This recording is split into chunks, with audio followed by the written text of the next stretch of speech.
మనం ఈరోజు ముఖ్యంగా నాకు ఎంత గర్వంగా ఉందంటే ఈరోజు నేను ఆంధ్ర రాష్ట్రంలో ముఖ్యంగా మన రాజమహేంద్రవరం వేదంలాగా వీక్షించి అంటూ ఒక పాట కూడా దీని మీద చేయడం నా అదృష్టంగా భావిస్తా. ఇవాళ నేను ఇంకా ఎవరు ఆక్యుపై చేయించుకోకుండా ఉంచారు. ఆనాడు ఉద్యమం స్వతంత్ర సమర ఉద్యమం జరుగుతున్నప్పుడు 12 మంది లేడీస్ అరెస్ట్ అయ్యి జైలుకి వెళ్ళినటువంటి అవి ఇంకా అలాగే ఉన్నాయి. జాగ్రత్తగా ఉన్నందుకు చాలా ఆనందంగా ఉంది. అలాగే టంగుటూరి ప్రకాశం పంతులు గారు ఇక్కడ నుంచి ఏ విధంగా అయితే ఉద్యమాన్ని స్వతంత్ర పోరాటాన్ని ముందుకు తీసుకెళ్ళడం అన్నది జరిగింది. ఇవాళ నాకు చాలా ఆశ్చర్యకరమైన విషయం ఏంటంటే ఇవాళ రాజకీయాల్లోకి వస్తే చంద్రబాబు గారు ఈ మధ్యకాలంలో ఒకసారి ఒక సందర్భంలో ఆయన కార్యకర్తలకు పవన్ కళ్యాణ్ ఏమన్నది, అదే పార్ట్నర్, వాళ్ళ పార్ట్నర్కి అతను ఏమనద్దు మనవాడే అన్నది అందరికీ గుర్తుండి ఉంటుంది.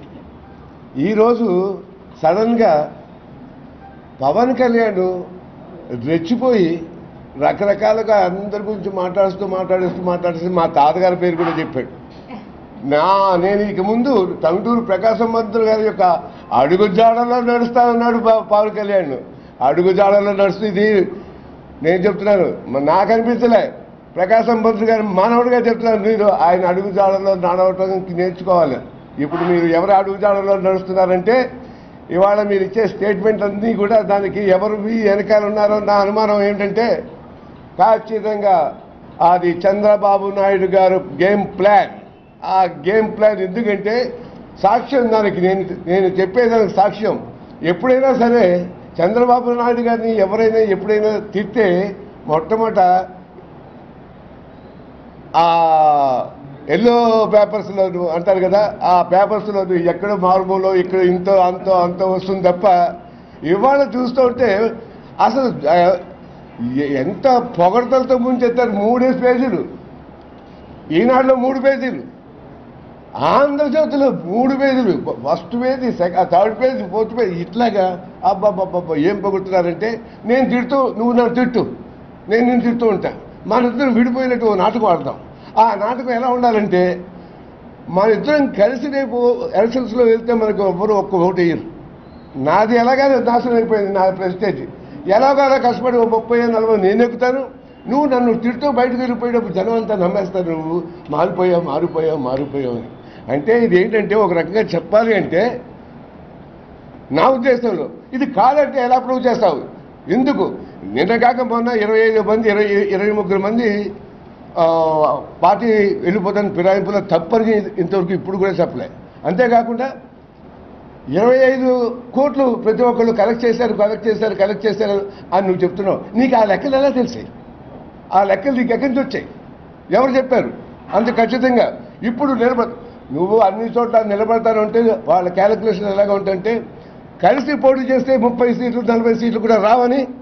అందుకని ముఖ్యంగా ఏంటంటే కలవకుండా విడిపోయి నన్ను బాగా తిట్టు, నాకు ఎలాగా నాకు కావాల్సింది నా వాళ్ళు ఎవరో ఉంటారు, మేము కోట్లు పెట్టి ఖర్చు పెట్టుకున్నావు 40-30 నెగ్గుతా. నువ్వేం చేస్తావు? నన్ను తిట్టేసినందుకు హీరో అయిపోయి 40-50 నువ్వు సంపాదిస్తావు. అప్పుడు దాంట్లో కూడా మళ్ళీ మామూలే జట్టా బట్టా చేసుకుని ఈ రాష్ట్రాన్ని దోచుకుందాం.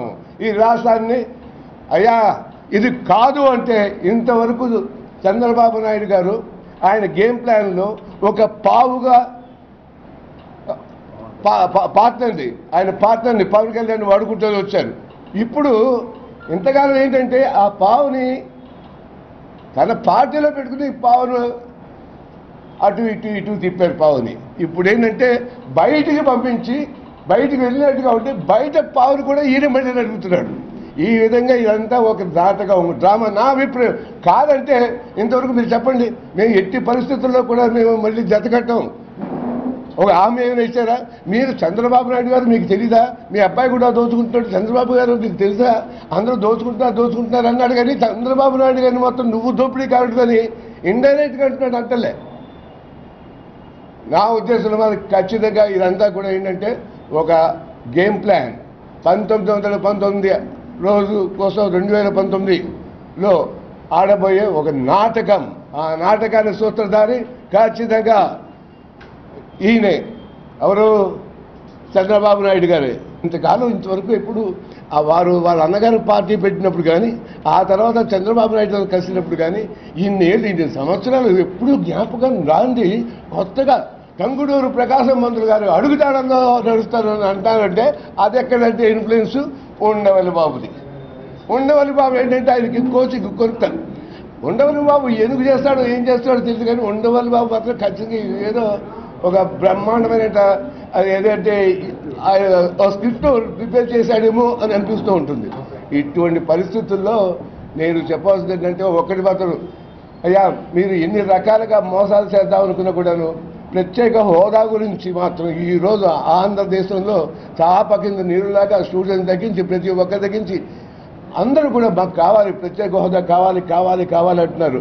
దయచేసి పవన్ కళ్యాణ్ గారు అదేవిధంగా చంద్రబాబు నాయుడు గారు మీరు దానికోసం ప్రయత్నం చేస్తే చేయలేకపోతే మానేయండి. కానీ మా జాతి ఈ తెలుగుదేశం ఆంధ్రప్రదేశ్లో ఉన్న కులాలకి మతాలకి అతీతంగా ఉన్నటువంటి మహత్తరమైన ఈ జాతిని నిర్వీర్యం చేసేలాగా మాత్రం మీరు ప్రవర్తించకండి. మేము ఖచ్చితంగా మీరు కాదు కదా ప్రాణాలనే తెగిస్తాం, ఖచ్చితంగా ప్రాణాలను ఒడ్డైనా సరే ఈ ప్రత్యేక హక్కు తెలుగు వారు కులాలకు అతీతంగా మతాలకు అతీతంగా పార్టీలు అతీతంగా సాధించి తీరుతామని మీరు ఆమరణ దీక్ష తీస్తా ఉన్నారే, మీరు ఎప్పుడైతే ఆమరణ దీక్ష చేస్తానన్నారు అదే రోజున నేను కూడా మీతో పాటే ఆమరణ దీక్ష చేస్తాను. పవన్ కళ్యాణ్ గుర్తుంచుకోండి, చూద్దాం.